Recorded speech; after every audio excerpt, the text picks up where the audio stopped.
GearWebsites.com is your source for firearms-based playing cards and books. We also have mugs, shirts, and posters with designs that we've made live. Of course, we have patches. Every Friday is Free Patch Friday. We appreciate your support. Thank you for shopping at GearWebsites.com. It's 11:59 at Radio Free America, and this is Uncle Sam with music and the truth until dawn. Right now, I got a few words for some of our brothers and sisters in the occupied zone. The chair is against the wall. The chair is against the wall. John has a long mustache. John has a long mustache. It's 12 o'clock, Americans, another day closer to victory. And for all of you out there on or behind the lines, this is your song.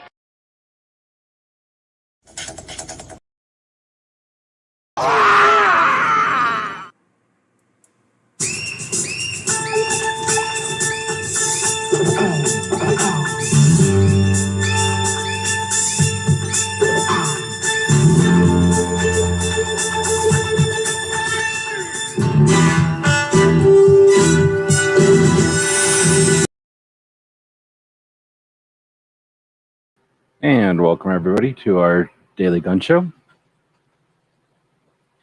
How come I can't remember what I say? Each night we go live to talk about guns, or something like that. So got a little late start tonight because of you know why.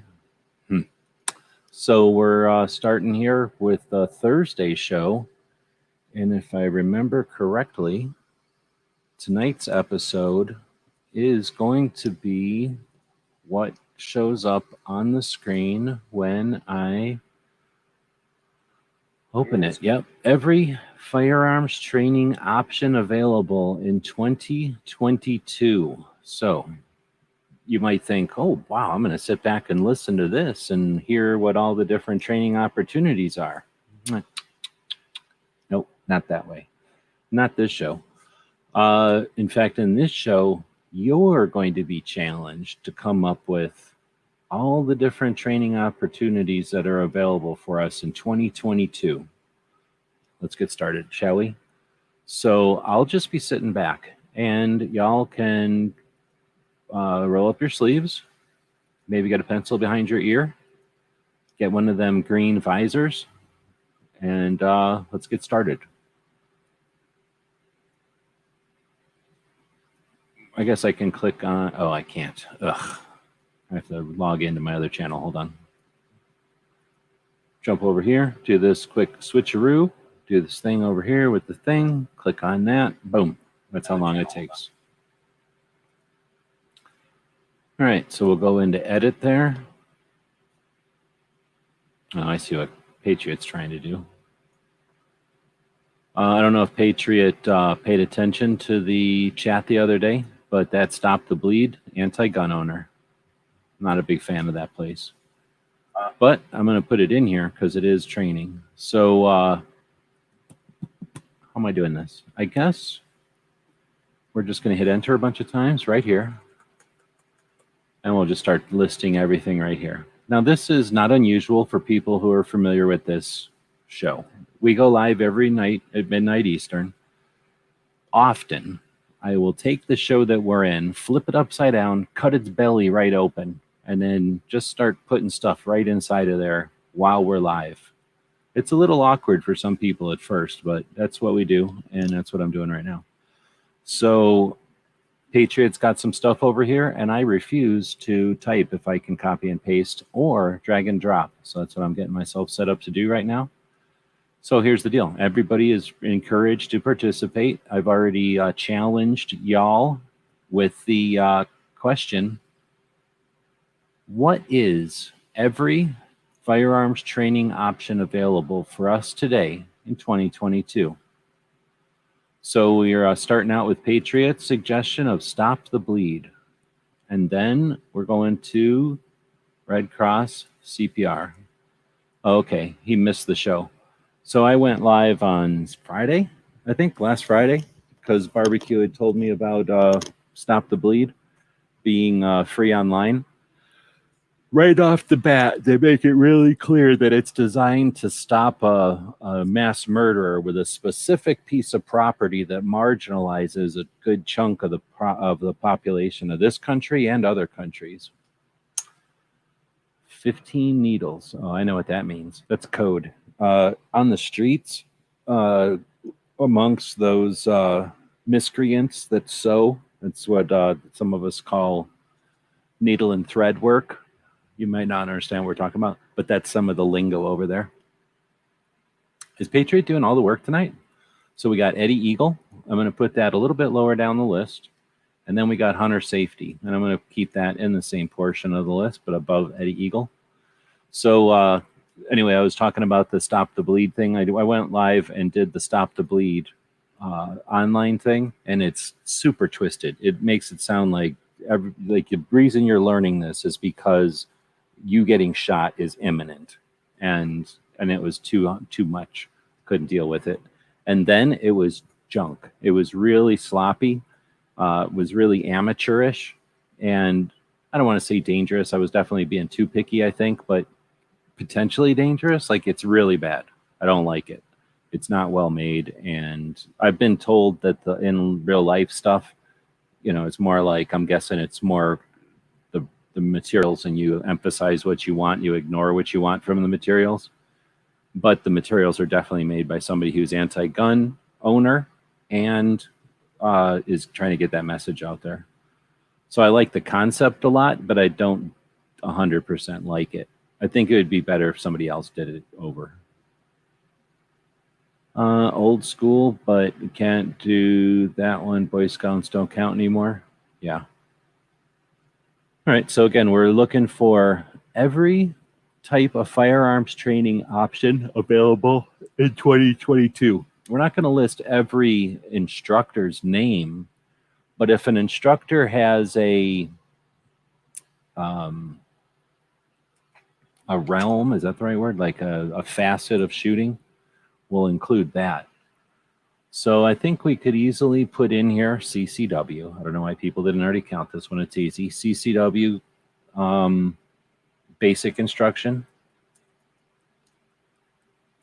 And that's typically what people are going to seek out if they have constitutional carry already. Like half of the states in the country have constitutional carry.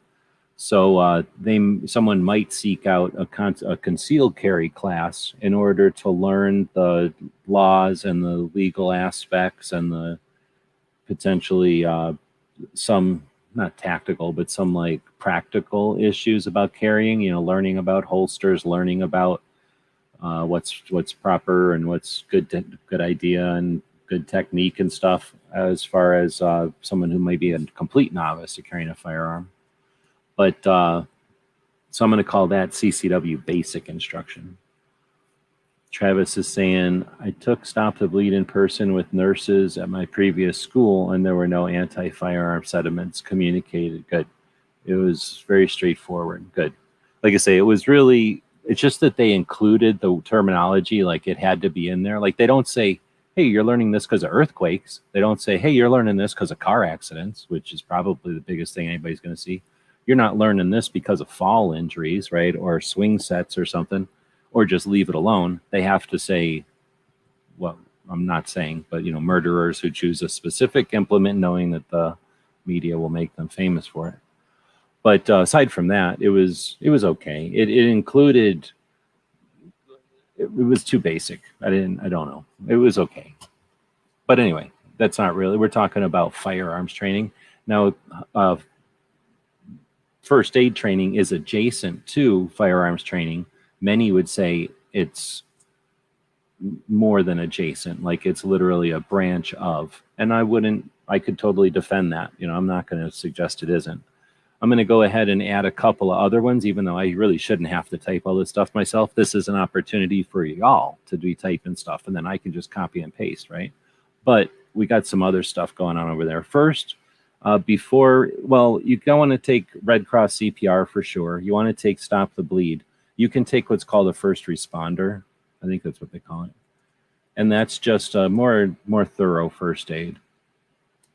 You got burns in there, you got stroke, you've got falls, immobilizing spines and arms and things. So you've got other things that you can learn besides that.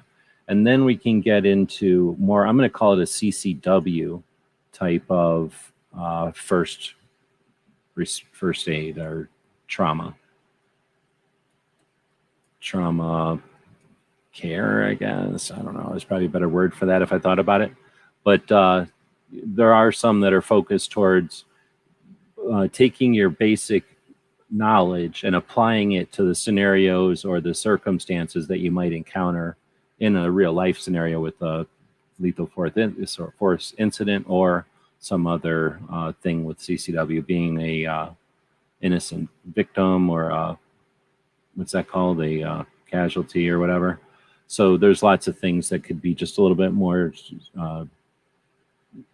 tactical or practical to the first aid stuff, giving it some application. And then there's EMT. Don't put that out. I did my EMT when I was younger, and I think it's good basic training. It's basically I think it was an 8-hour class, so it was like taking a couple of classes, I guess, but it was super worth it. You get to drive around in ambulances, you learn all kinds of cool stuff. You're going to know what every single tool in an EMT box it does. Get lots of hands-on. They'll do ride-alongs in ambulances, as many as you want until they tell you to quit doing it. You can go to what are they called in hospitals? I forgot the name of them now, but you go to a hospital and hang out basically. And since you kind of know stuff, they let you do stuff. And guess what? When you're in an emergency room and something's going down and you're standing there, they don't care. You're in there, you're doing stuff. So you're going to get some experience just being in school for sure. And so I'm going to put EMT. And then another one that's worth checking out is wilderness EMT, especially if you can get straight into that one. A wilderness EMT is everything that EMT is, but way more interesting stuff about if you're not going to be really close to a hospital. So just some more long-term stuff. And then a lot more interesting stuff about climbing. And if you're not just going to immobilize somebody waiting for the paramedics to get there, now you're going to immobilize them so that you can carry them out potentially or get them to a helicopter or something. So it's interesting. It's a little bit more interesting. And you get some hands-on, some climbing and stuff sometimes. Echo saying it's a lot of fun riding in an ambulance or a rescue unit on a fire department. You see a lot of stuff, especially if you're riding in bad areas. Now, I've done ride-alongs with cops. I've done ride-alongs with ambulances, but I've never done fire department. I've heard of that. When I knew people in fire explorers, they would do that. I never, for some reason, I just never did it. And then I would have really liked to do border patrol. That would have been an interesting one. I just never did. All right, so going back, boot camp. I don't know what that means. So defense of home, MCRGO. So I guess that is some kind of a course from the Michigan Committee for something gun owners. I forget what it is. But I'm guessing defense of home is something a little bit more advanced than the CCW Basic Instruction. So we're getting some sort of a structure here. If I put a couple more spaces, we got our CCW stuff is where we started. We've got this first aid stuff, which is getting pretty big. Then we've got a little bit of hunter safety and Eddie Eagle stuff down here for more like younger person introductory type of stuff.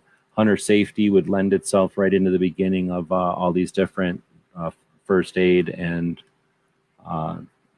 those kind of courses. So now Patriot's saying Pistol 1 at NRA.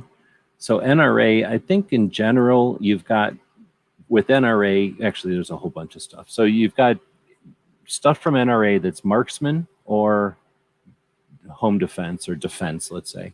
So practical or marksmanship. And they may have classes on competition and they may call that practical, and I'm not sure. But they definitely have self-defense inside the home and self-defense outside the home. And self-defense inside the home is techniques and practices. And then self-defense outside the home is like part 2, where you take those out and deal with all the issues where you can actually conceal carry. So the idea is that NRA built these course curriculums back in the day when there was very few states with concealed carry, period, and only Vermont with constitutional carry. So most people were only able to defend themselves in their home ever until just very recently. And then once concealed carry became more established, and then eventually the law of the land, every single 50 states has some sort of concealed carry now. Then the NRA added that, well, not, I mean, they put it in 2 layers so that people didn't have to get frustrated taking the outside the home stuff if they weren't able to legally carry outside their home. But now that everyone technically could, you pretty much could take that class anywhere. You always could, but they're very long classes. So setting something like the NRA offers these classes, that sounds really nice, but in reality, I'd have to really struggle to find a more boring class that I've ever attended in my life. They are super slow and boring for a reason, because they're covering important, crucial stuff that is vital to your safety and the safety of others. And in the bigger picture, you being an idiot and hurting people hurts everybody, right? And so in reality, it's creating good practices in the student, who then ingrains those practices on their peers and their next generation, whoever they teach from that point on. So it is boring. And a good portion of the NRA instructor courses, I've happened to have been able to take the NRA instructor courses. A good portion of that is how to keep people involved in the very boring, very basic stuff. But if you think about it, there is nothing but the basics ever. All there is the basics. Experts do the basics with finesse, like with style and effortlessly. And that's because they repeat the basics over and over and over.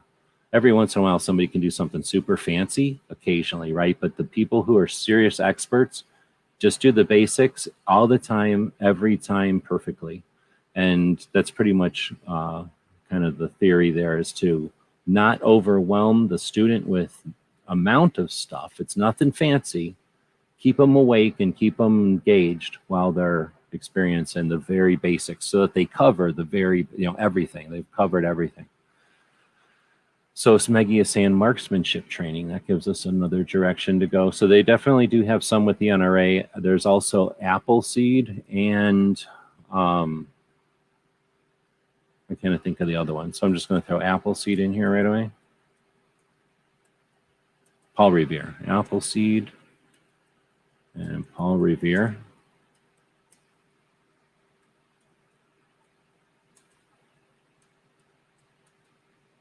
Isn't there a song that says something like I met a little monkey named Paul Revere? And then you got tactical training. That'll be a whole nother one, but we'll put that as a heading. If you want to call it tactical. So then you've got your basic CCW, and then we were talking about the migrating concern of real gun owners. Organization puts together a defensive home, which I was saying is like the defensive home. And then they've got defense outside the home, personal defense outside the home, which is sort of like their version of CCW that takes 8 hours. But then you get Pistols 1. If we're talking NRA Pistols 1, that's sort of like, here's what a pistol is. Here's how you unload it safely. Here's how you take it apart for cleaning. Here's how you adjust the sights.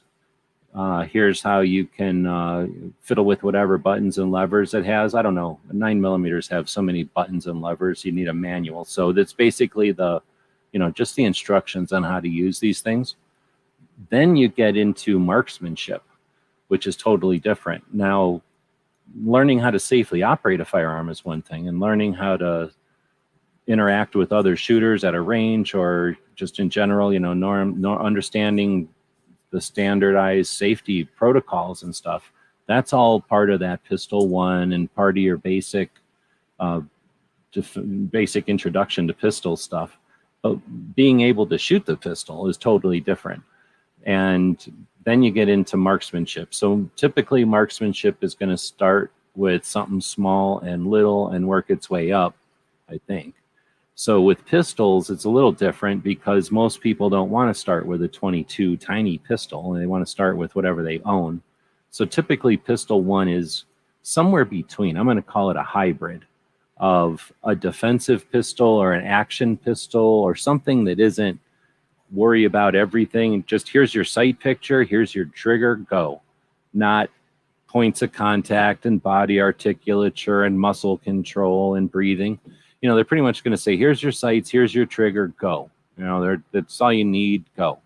And, you know, do it over and over until you figure out that other stuff.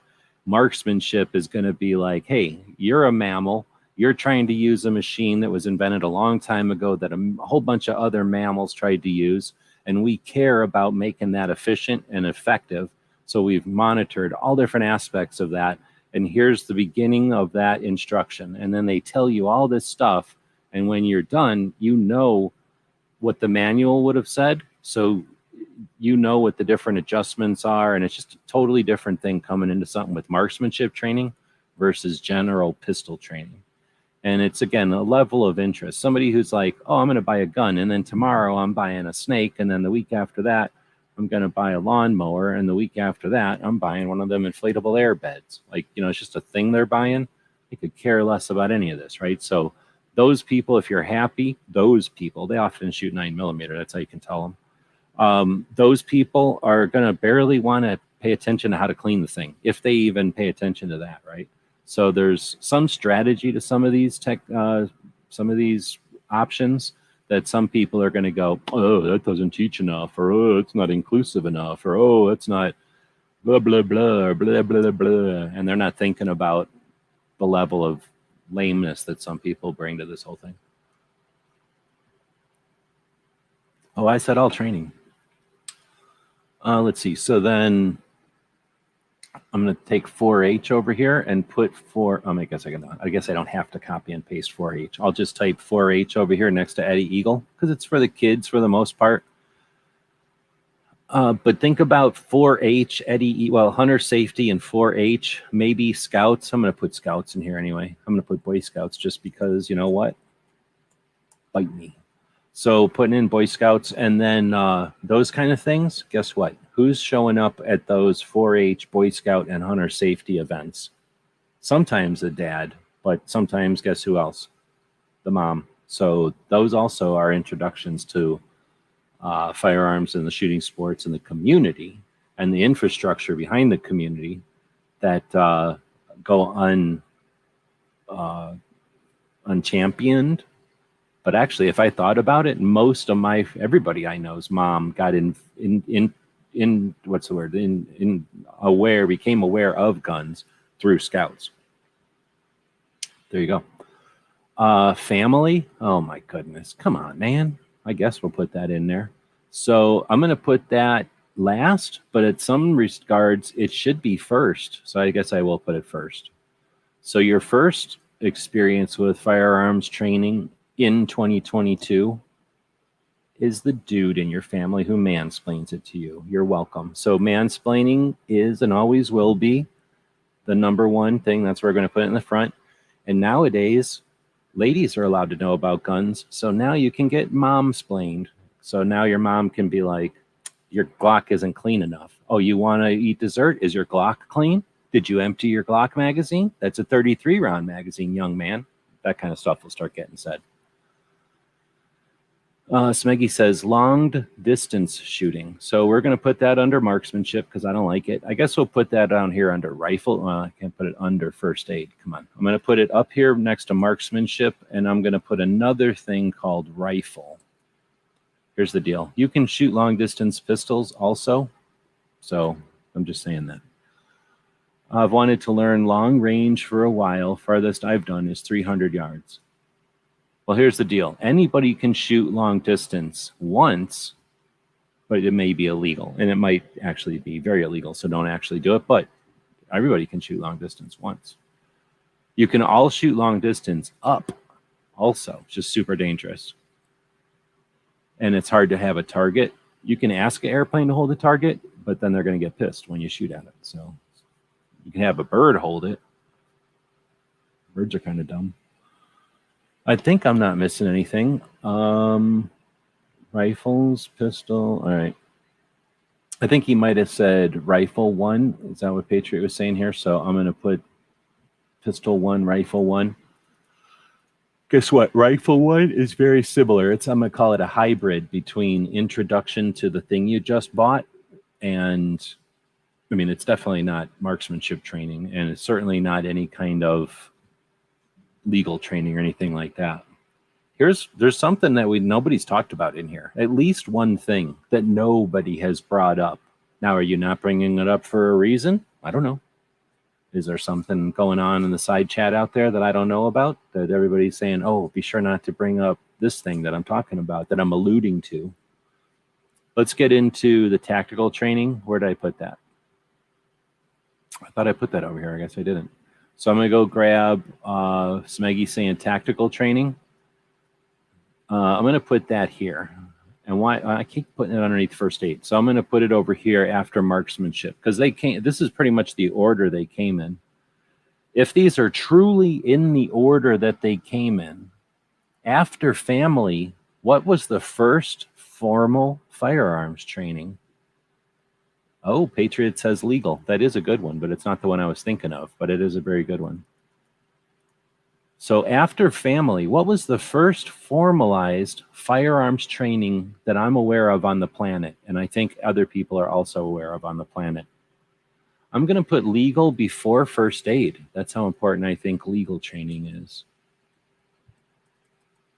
I think I'm going to put legal up by CCW, actually. What am I doing?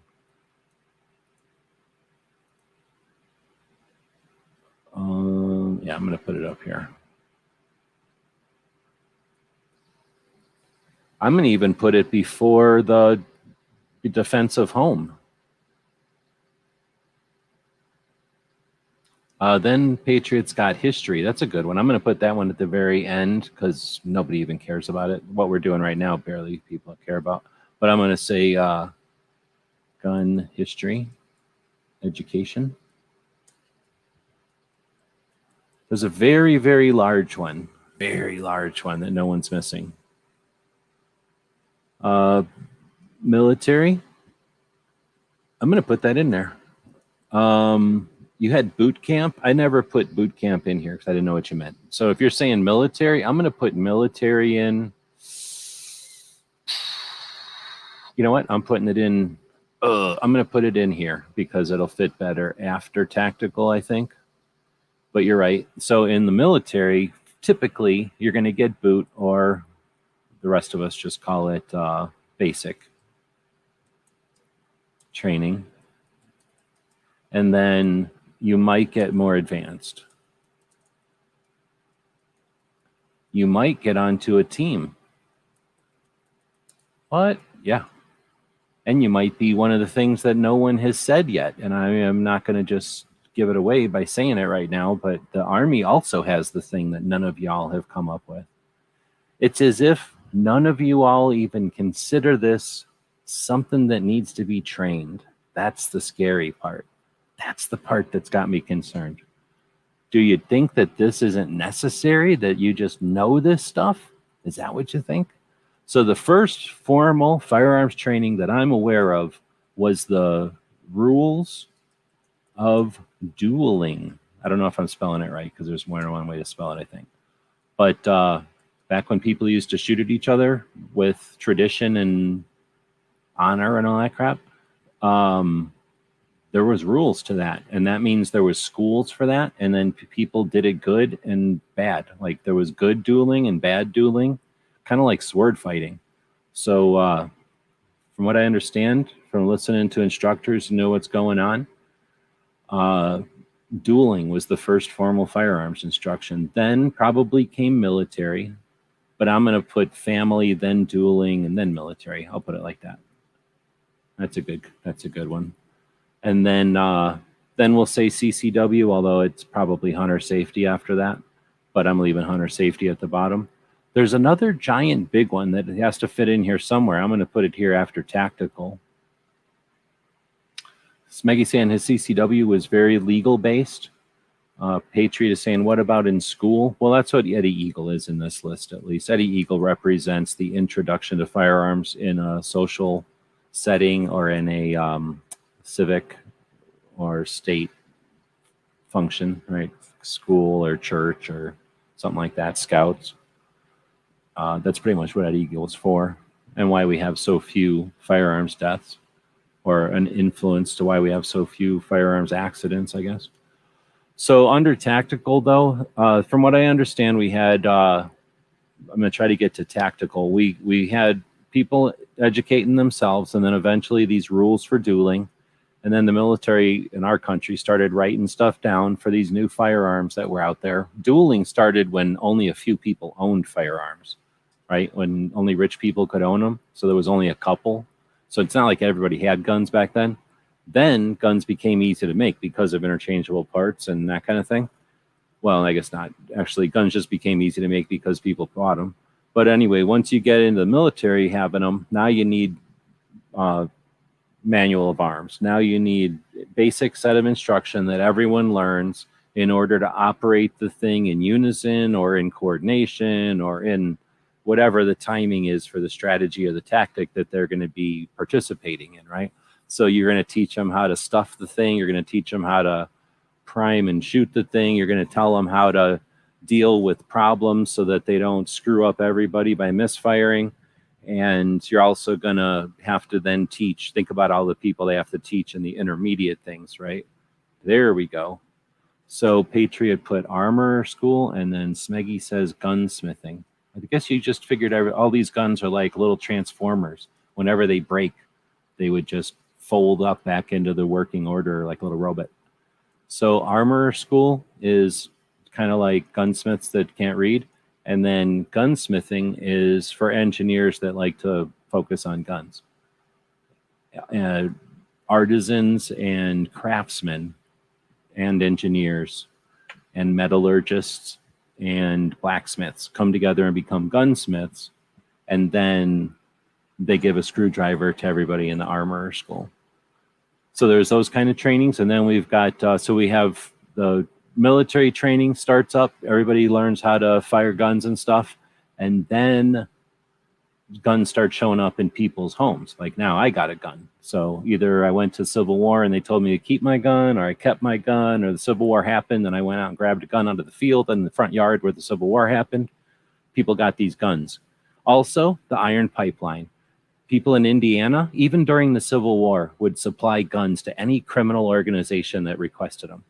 Also, Pennsylvania did the same thing. They would run these guns straight to the cities and the townships, even back in the days of the Civil War. Indiana wasn't even a state yet, but people in Indiana somehow had a lot of guns, and they would ship them to whoever needed them without any kind of serial numbers, from what I understand of history.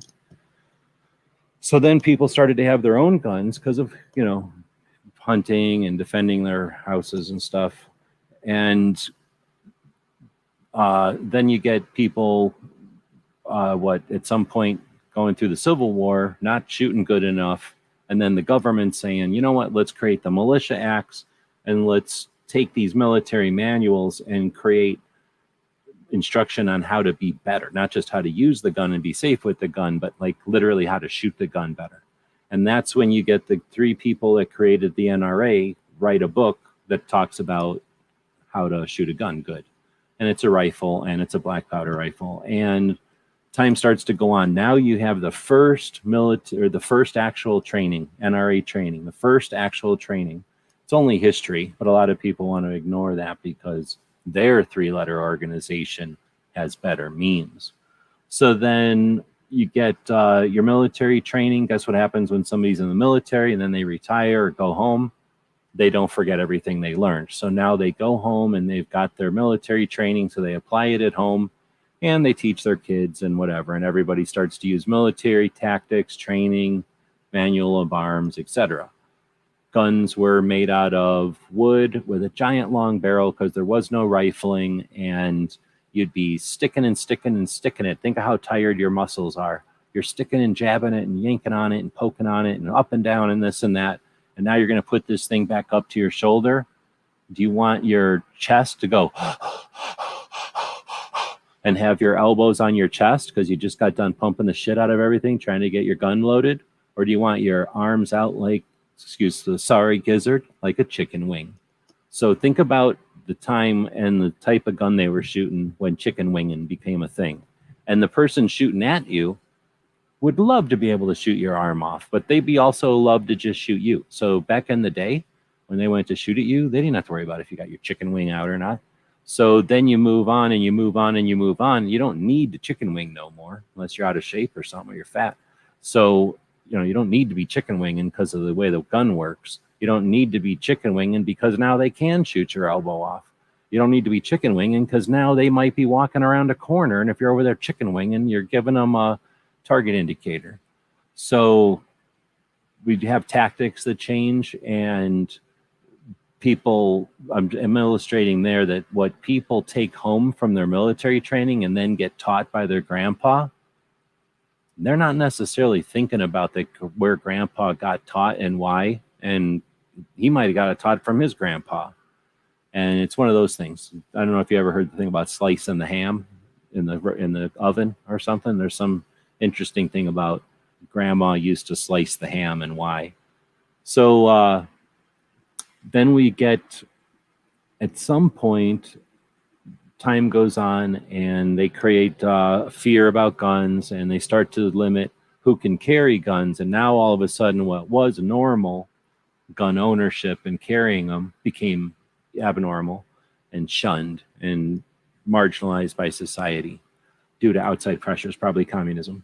And then we go through a couple of years, and then states like Florida and other states like Arizona and other states like Alaska and then other states start to have concealed carry laws get removed or added or whatever's necessary. And now people start to conceal carry. Police start to carry guns that are not old-fashioned guns anymore. And police start shooting competitively with each other in California. And people are hearing about that in these newfangled gun magazines because World War II is over.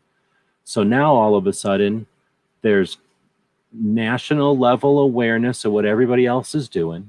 And like anything, interest and emulation and challenge and that kind of stuff. So now you have some competitions start up. You get official competitions get created.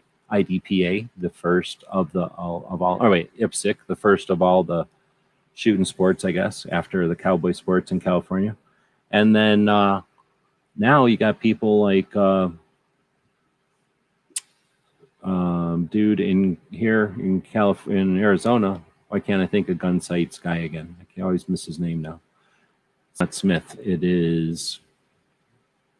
Anyway, you get him making the school, and now he's got a curriculum, and now he's teaching his curriculum. What happens as soon as somebody starts teaching a curriculum? People go, oh, I don't like his curriculum. I'm going to teach my own curriculum. So as soon as, why can't I think of his name? First one to think of his name wins. Dude from Gunsight. Why can't I think of his name? It'll come to me. So anyway, that guy is basically the boss of all shooting schools and potentially shooting instruction. But then you get Masad Ayub, and you get Clint Smith, and you get Ken Hackathorn all hanging out with him and being instructors. And then they decide, I think Masad Ayub was an instructor. Anyway, they all go off and become Bill Rogers. No, he was one of the other ones. Pat Rogers. No, Pat Rogers, was one of the students also of, can't think of them. So anyway, so that's when you got the modern schools and the modern strategies, semi-modern, whatever, with modern guns, modern when our grandparents were hanging around. They go off and do their thing. We got the Cold War. Then we have a period of time where military decides to go from large scale deployments to smaller unit deployments. Those smaller units being deployed for specific tasks are going to get specialized training. And when you're only training dozens of guys instead of thousands of guys, you can afford to pay for better training. So the training develops and is developed by the interest and use of the military's use of that training. Same time, this whole time, you got people coming in and out of the military, getting experience with that stuff and taking their versions of it and bringing that into the civilian world. You get civilians who get a taste of that and seek out the actual training that the military is getting, and those civilian instructors allow those civilians to join in. So you start to get that first wave of understanding and awareness. All the magazines start to become aware of it. This is way before the internet. And then you get, well, at some point you start to get, wars do start to happen, and guys do start to get experience, and their experiences are incorporating that, potentially some of that training that they got from some of those first people who created the training. So why can't I think of who Pat Rogers and Ken Hackathorn and everybody? Man, it's driving me nuts. Nobody's listening to this anymore that remembers the name of the guy from Gunsight?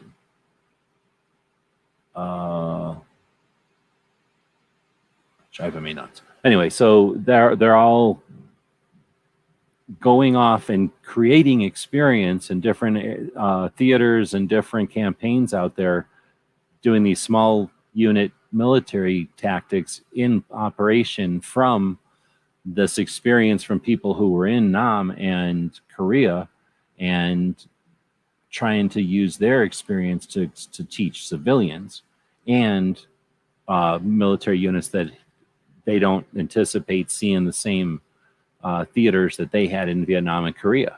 So a super interesting dynamic leading up to the global war on terror. Thank you, Jeff Cooper. Thank you, Smeggy. Couldn't think of that for some reason. I was glitching.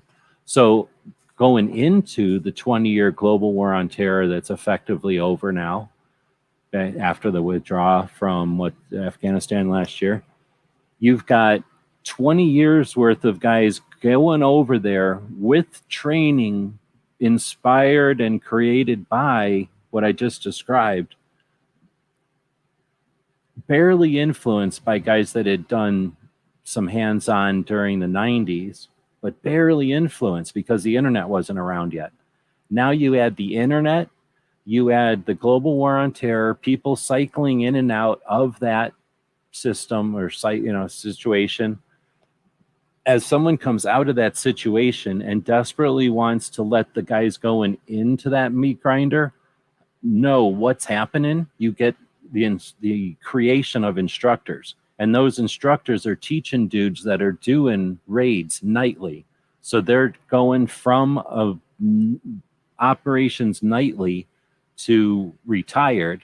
And one of the ways they cope and one of the ways they prepare the next layer, next level of these guys is to create classes that get people to that speed. Some people are getting out of their military enlistment and going into contracting, which is the adjacent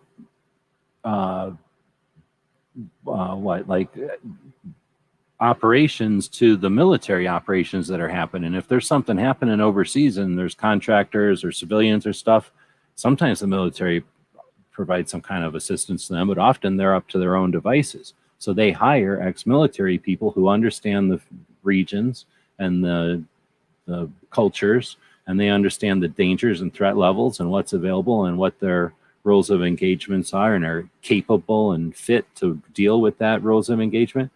And so you've got players out there from different levels, and you've got instructors over here that are instructing people that are going from eating at McDonald's in the morning one day to being in firefights the next evening.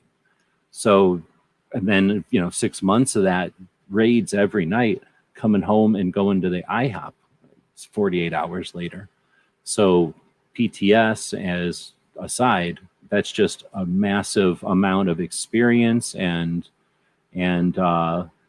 experience that's happening. And now you get people at different levels and different ambitions and different abilities trying to take that gained experience and gather it for both military intel and civilian use. So now you get those instructors who started out learning from Jeff Cooper and Pat Rogers and Clint Smith and Masad Ayub and Ken Hackathorn, right? You get those people that started out learning from them, but now, and those guys themselves, what am I saying? Those guys themselves start to learn from the guys who are over there, experience and stuff. Hey, when I jumped out of the helicopter, this happened. So when we do this, we have to turn the thing around. Okay, thanks for telling me. We're going to start turning the thing around in case that happens. Now, when we turn the thing around, we figured out 6 different things. What happens if, there was a lot of back and forth going on and nobody had to wait for nothing? You had the internet. So there was this boom in tactical training that if you weren't paying attention, you thought it was a fad. You thought, oh, look at, there's a bunch of tactical trainers. There's a bunch of people that got out of the military and they can't keep out of the role playing, so they're going to put their stuff back on. In reality, one way to cope with your PTS is to make sure that your brothers going into the meat grinder are aware of what's happening. So you do what's possible to create scenarios to give them that experience, the level of anxiety or the stress or the impact on their bodies or whatever you might be able to simulate, so that they can understand some of that before they experience it for the first time, giving them the ability to come home and get their job done more effectively. So you've got a lot of stuff happening there right at the beginning of the global war on terror.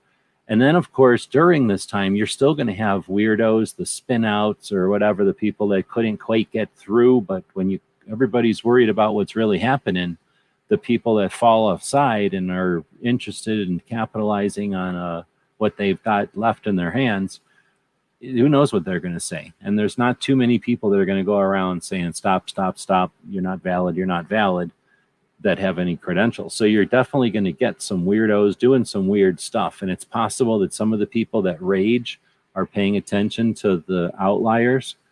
But reality, if we're looking at this as firearms training that we have available to us in 2022, I mean, we literally have the best of the best that was then Damascus forged in 20 years worth of layers and layers of learning, and then somehow deciphering and then applying it differently, and then experience and then digest and apply differently, and more experience, digest, apply it differently, create new tools. At the same time, the internet's happening. We're having instant communication between people working on one end of the world using a piece of tool or a technique or a tactic, and then people over on this side of the planet or whatever side of the planet going over to their mill machine and changing a couple of factors, and now that hole is a triangle or that square shape is an oval shape, and it's being FedExed over, and we're going to see if that works, or I don't know, maybe C-130'd over, and then we'll see if that works. So we've got this 20-year blender, air fryer, like in Star Trek, what's that thing called? A Star Trek food maker. What that thing's called? Can't remember what that thing's called now. The thing that makes things happen out of nowhere. You've got these massive engines creating innovation, and that's happening with firearms instruction. So just on that military side, I don't even know how to write all that. Like, our military history of firearms training is one of the coolest things that we have as a facet of this country, let alone our firearms history. Some of it is archaic and useless, like 9mm, right? Some of it is fascinating and awesome, like all the valid calibers are. So it's neat to know a lot of that military training. And to some extent, you've got people like recreate, what are those people called? Reenactors and actors, just plain old actors, people that just like to do stuff and have fun, that are, what are those people called? Cosplayers or whatever. So some people are still going to be using those old military manual of arms and stuff.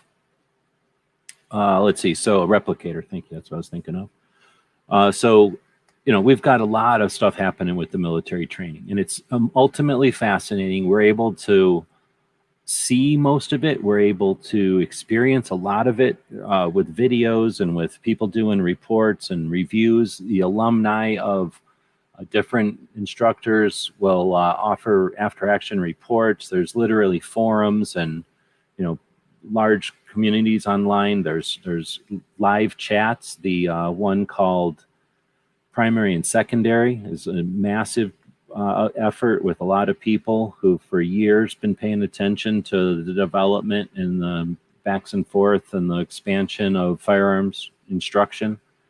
The number of people that go to these modern instructors are crazy. So the modern instructors are getting tactics and techniques that have been, like I say, Damascus folded and forged into just potentially, who knows? I mean, just strong steel. And then it's up to those instructors to decide just how they want to, shape it and sharpen it.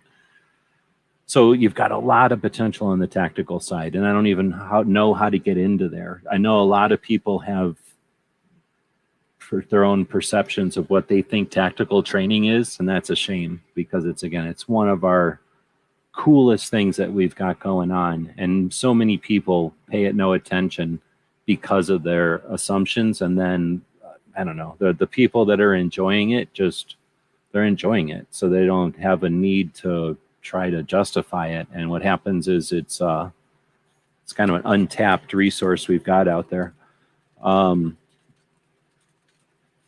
especially now that well, I guess one factor of that is that now with the end of the global war on terror, there will not be the side of it where the military is sending people to the instructors. That means the instructors will retire, slow down, and quit offering as many classes as they could when they had more students. And with less awareness and less like focus or whatever, less spotlight shining on them, people are going to forget about them. And there's so many other options that they're not going to get the respect or the interest that they have earned. So more than likely, they're going to end up just becoming like a lot of the other instructors, doing some version of something to be able to stay relevant, current, found, somehow reacting to do something to the logarithms. So that was just military. So I'm going to go back and meme training. I don't know. Gunsmithing, we got that one in there. So with gunsmithing, we have a lot of gunsmith schools, but we also have like books and that kind of stuff. And then we've got, I don't think there's anything wrong with just learning, being an engineer or a machinist or a blacksmith, and just using your trade, using your artisan skills on the goal of making a new gun. We see lots of people do that. I mean, not with a forge and a hammer, but often with a mill and a micrometer. We see people create new guns. That O2, that ounce 2 pistol that came out of Washington State this year at SHOT Show, I think a good example of gunsmithing, home taught type of thing.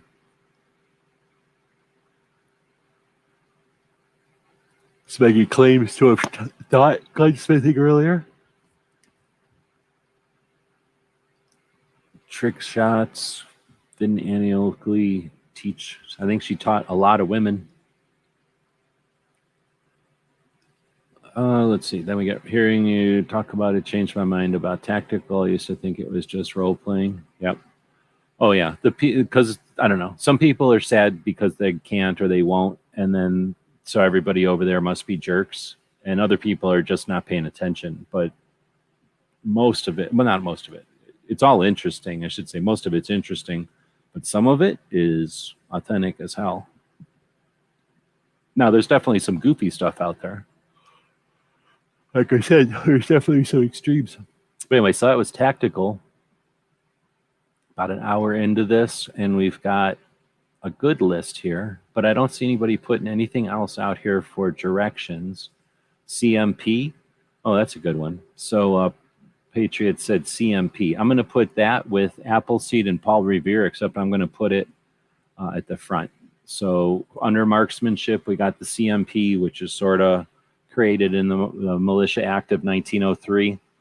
Again, sort of had to do with the transition from black powder type of flintlock type of guns to rifles. So imagine if you're like, well, my grandpa used this flintlock, and his grandpa used this flintlock, and I'm going to use this flintlock just because the Army came out with this new 30-06 or whatever Springfield doesn't mean I'm going to use it. And then eventually their kid or their grandkid was like, come on, Grandpa, let's get that bolt action and be like up with the Joneses. You know what I mean? So there was all that going on, and people were not keeping up with the Joneses. So they incentivized getting those kind of bolt actions out there. All right. So then I'm going to try to go through here since I'm obviously yawning a bunch of times, about to fall asleep. I don't think I see anything else in the list from y'all. So I'll just fill in the rest of I'll just fill in everything else myself. So we've got family. I think that's good. We got rules of dueling. Sure, that's firearms training technically. We got that military that I can't really try to write down. We got the CCW Basic Instruction, which we kind of talked about, was just sort of like the whatever the basic requirement is for your state certificate. Patriot put hunting schools. I'm gonna call that. I mean, technically, you're right. That is different than hunting safety. I'll put it down here as a subset of hunter safety. So then we got the basic CCW instruction, just enough to get your class. You got some legal training, which there is some available with some of the CCW personal legal defense, what some people call CCW insurance. Some of those have some legal training where you take some online courses or they send you some booklets or something. You've got these different organizations like Patriot put in here, the Michigan Committee for the Right to Gun Owners or something. They have a defensive home class. There are different NRA classes like that, and I'm sure USCCA's version of there. Somebody else probably has a version. I know Second Amendment Foundation attempted to do a training thing for at least gun rights policy 2015 and 16. I think they were trying to create a training. I don't know what happened to it. Man. So then in addition to those types of basic trainings, the NRA does have a bunch of different ones. I'm not going to go look at their whole menu, just like the military training. Just take my word for it. They have a lot of different training.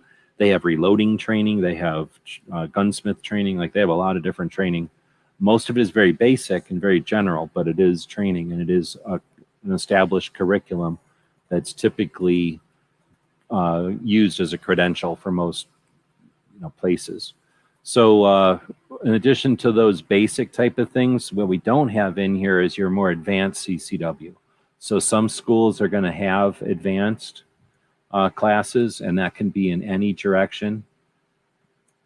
I've seen some that have like retention and how to wrestle or something, like what happens if you're on the ground with somebody. Somebody does one with alternate positions. So alternative shooting positions. So most people think, oh, I can go to the range and I shoot bullseyes all the time.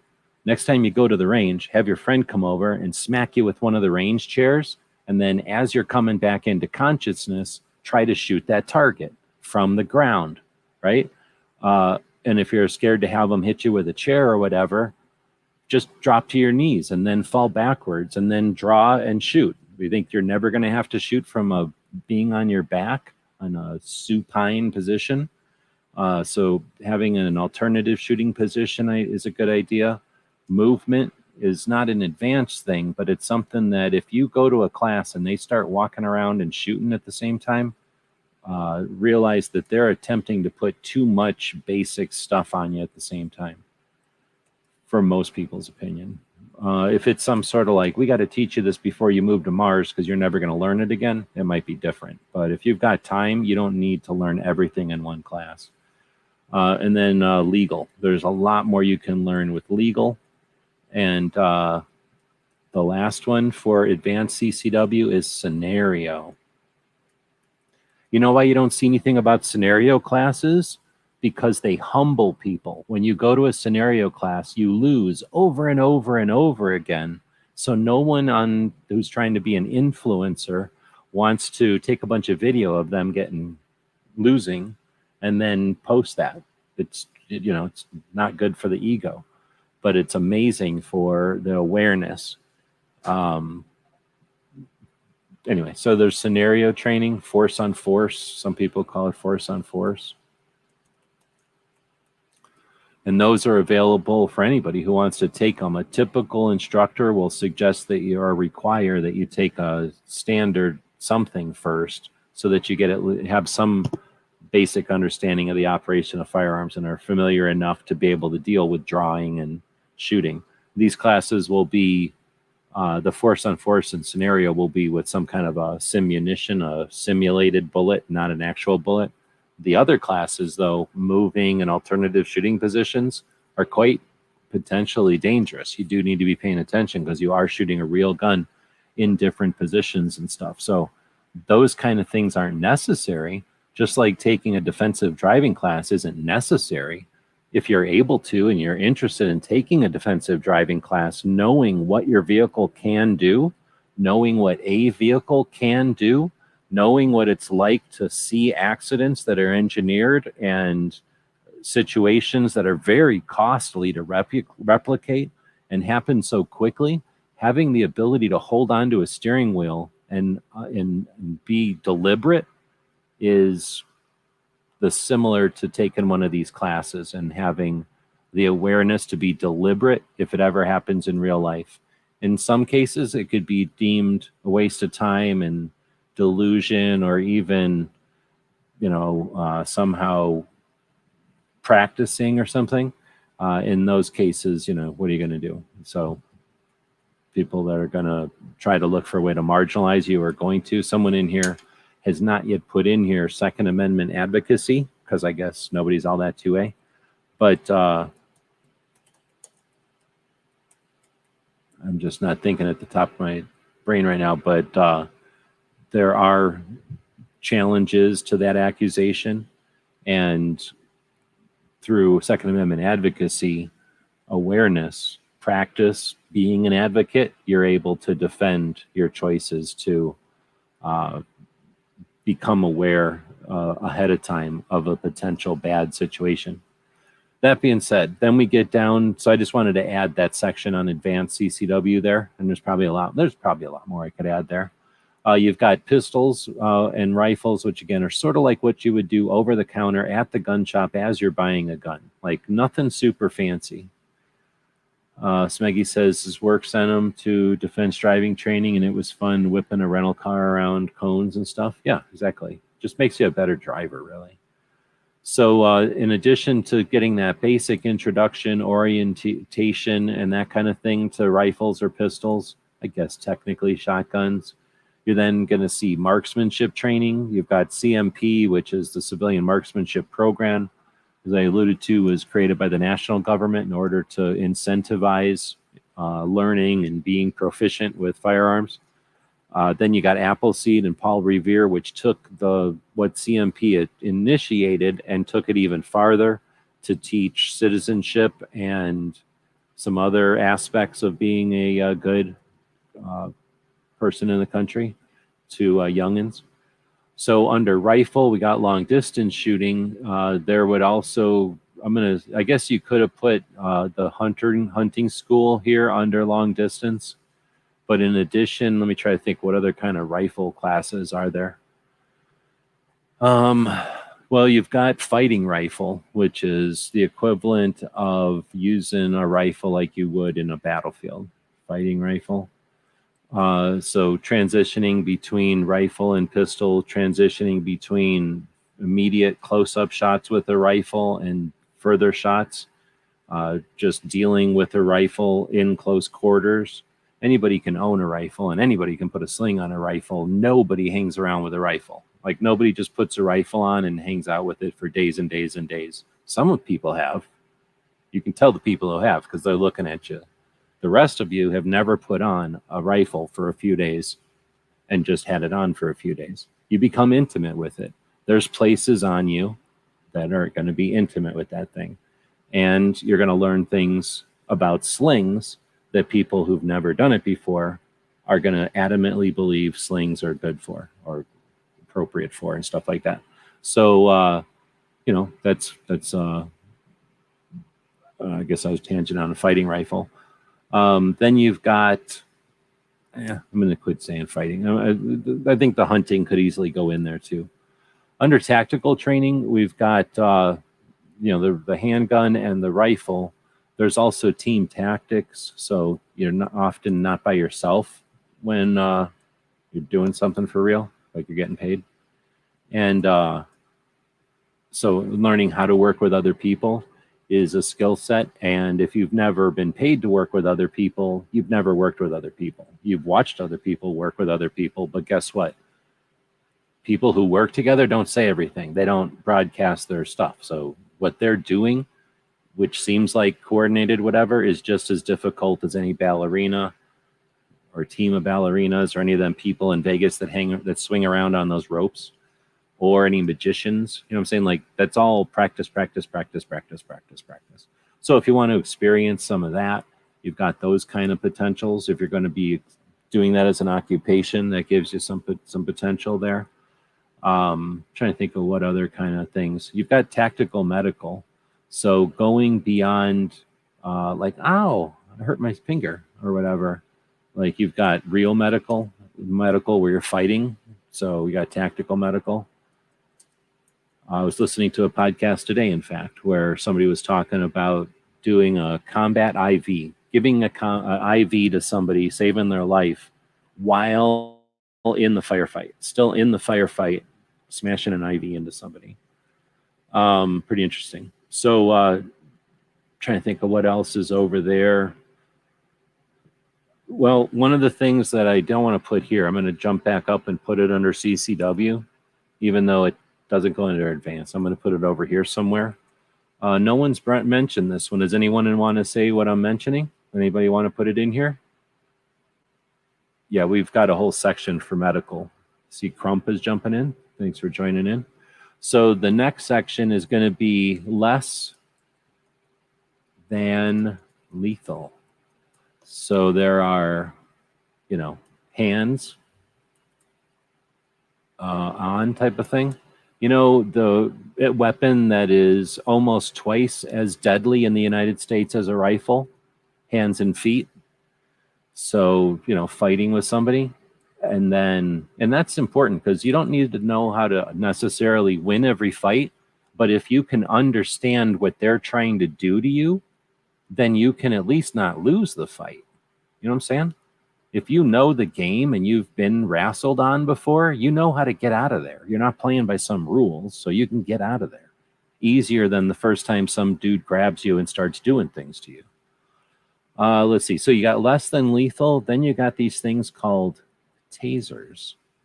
You've got things called pepper spray, etc. Those all have classes. You know what else you got? Batons.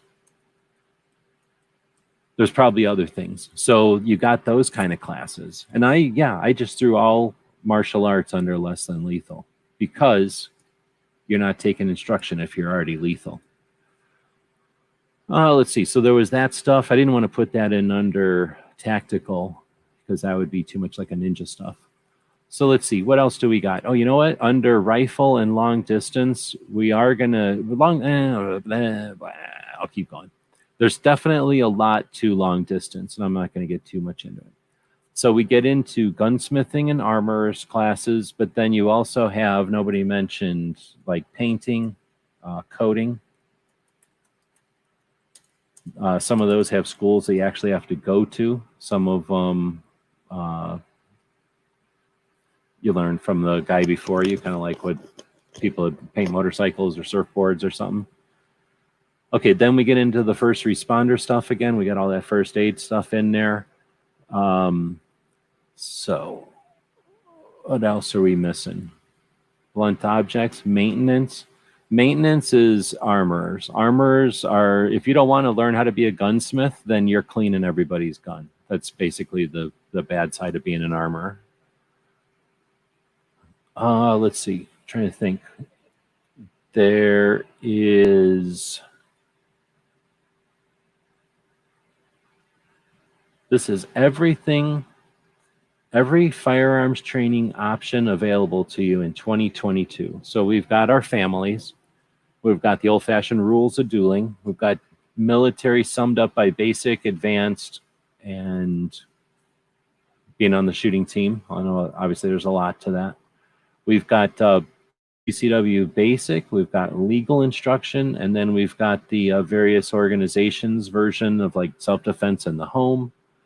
Then we've got the less than lethal options, or I should say less lethal, not less than lethal. So the less lethal options like hands, tasers, pepper spray, and batons.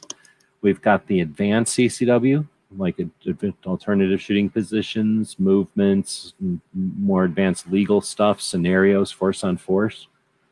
We've got the introduction / orientation type stuff that you could do at the gun shop from NRA with both pistol and rifle. Oh, I've already thought of something new. So marksmanship. I'm going to put in here under hunter safety and under scouts. Guess what?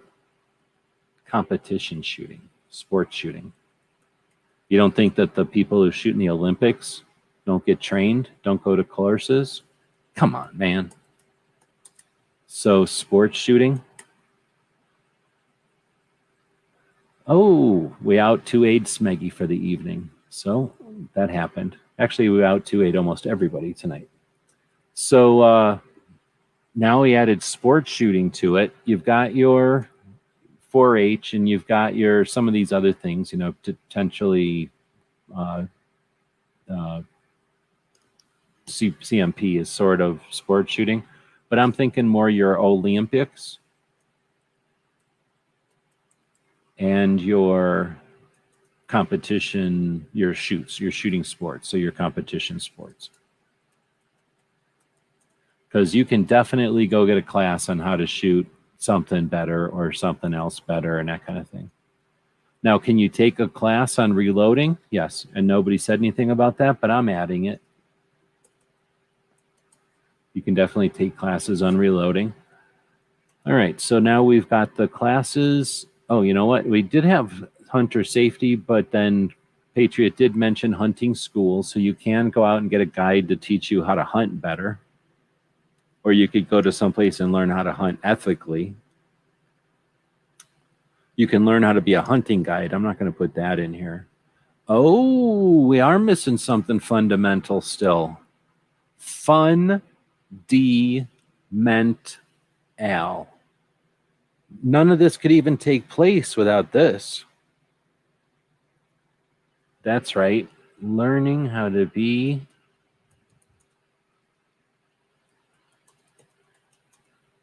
an ATF agent. They have to learn. Nobody's going to bully us without. Okay, maybe not that. But there is something that you're missing. I'm not going to say, oh, Patriot.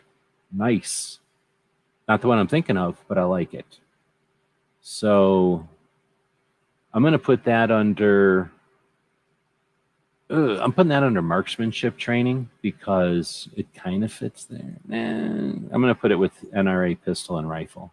So Patriot said range officers. Nice. But no, that's not the one I was thinking of. I was thinking of how to be, I don't know where to put this. I'm trying to figure out where to put it. How to be an, so there's something that is critical to everything we're talking about here. How to be an, I'm gonna put it here. I'm gonna put it here. I think this is where to put it. How to be an FFL. What? Yeah. Gun shops go to schools too. So how to instruct, how to sell better,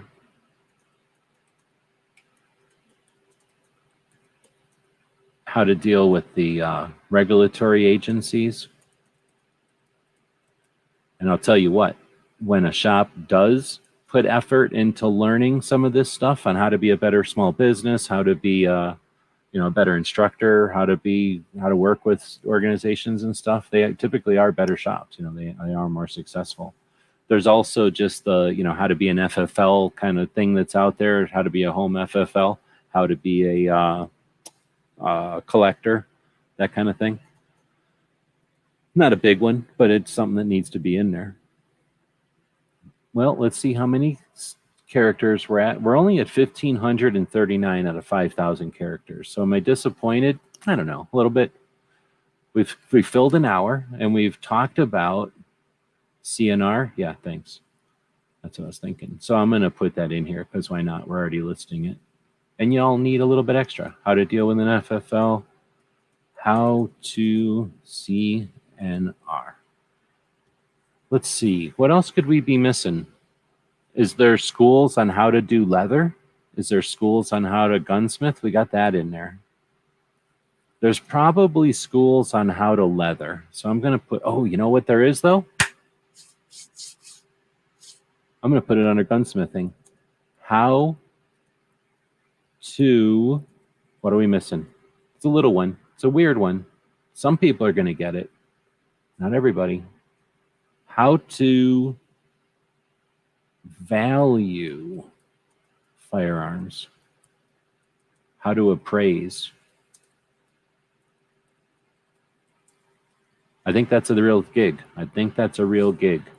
And the auction houses will use it, and, you know, people who are in the biz will go to people who know what they're doing. Auction places. Well, I just said that, I guess. Oh, marketing. All right, I dig it. I'm going to put that how to be an FFL, how to run. Well, I put how to run a small business. I'm going to count that as how to run a small business, because otherwise I get into like how to run a website, how to do Facebook, all that kind of crap. All right, so with that, I think we're going to wrap it up. I think we did a pretty good effort at this, and our goal is not to follow the news of the day on this show, even though we're live every single weeknight at midnight. Instead, we leave that to the others. What we do is focus on our community, our history, the culture that is gun ownership. Back in the olden days, a bunch of people got sick of wherever they were, or they got grabbed and they got thrown over here, or they dragged themselves over here.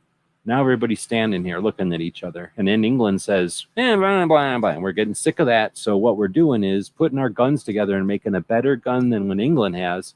And now England has to leave us alone. That's how it all started. Collaboration, engineering, evolution, and innovation immediately stopped us from having to deal with their dumb islandness. And then eventually got half of us to leave, the other half to leave the bunch of us alone. And then we went on to live our life. A bunch of metric happened and started to ruin everything. And we're doing a pretty good job of keeping that at bay. Remember, you don't have 10 fingers because of metric. Metric has 10 because those people can't keep more than one number straight in their head. It's for simple people that can only look at their fingers. Metric is what they teach robots, because robots can only deal with 10. They can only deal with round numbers. That's why computers are square. If computers could deal with round numbers, computers would be round. Come on, it's science. Tea and crumpets. I think that's a good way to end it. Well said. All right, with this, I understand that a lot of other channels out there are going to spend each evening digging into the community and the culture, like we said, the experience of being a gun owner. But we hope that our slice of that was worth your time tonight. Or if you're listening to this in the future, was worth going back to wherever it is you horked this from, because more than likely you got, so wherever you got that from, do us a little favor and leave us a freaking comment already, because then we know where to continue posting these things. Otherwise, guess what? You're going to come back here one day and go, oh man, I can't wait for my keeping helping of 2A-ness. And then what's going to happen is it's going to be one of them like empty buffet bins. And you're going to be looking around, and guess what? We left because we didn't get no feedback.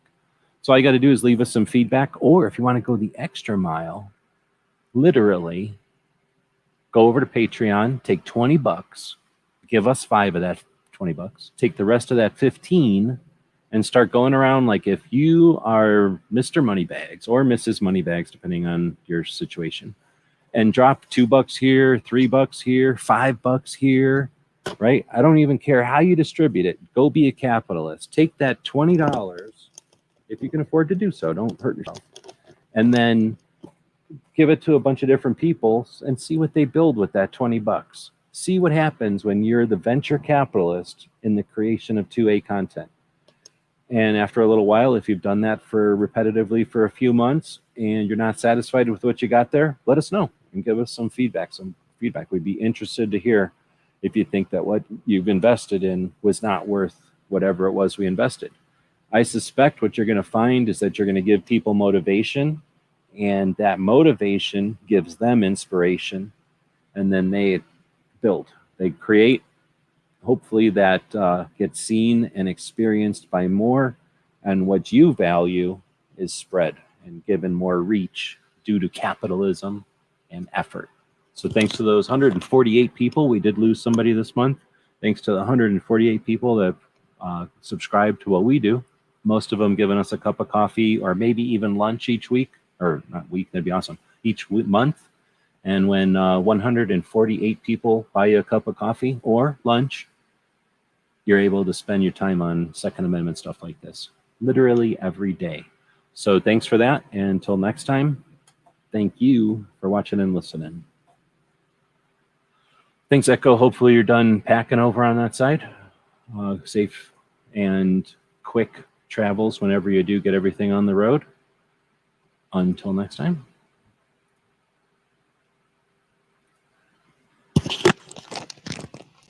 Hey, did you know that you could help support our future projects and let everyone know you're a fan of what we do? Check out our print-on-demand store. We have a tab here on YouTube. When you click on it, you can choose from a bunch of different items. We have shirts and posters and coffee mugs. Click on the one you like. When you find the design you want to put on it, choose a color and a size if it's appropriate. And when you purchase these items, a portion goes to help fund our future projects. We really do appreciate your support. You get some cool stuff. When you get that stuff, post pictures here and on other platforms, and we'll hook you up next time you order from our Gear website store. Thank you for your support of gunwebsites.com. Tonight's episode, Murder by the Numbers.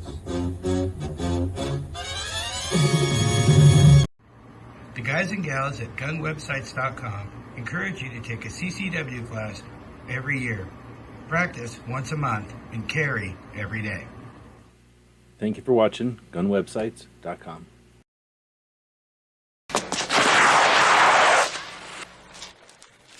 Shit.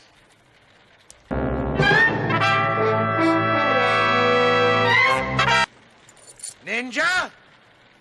Ninja! Ninja!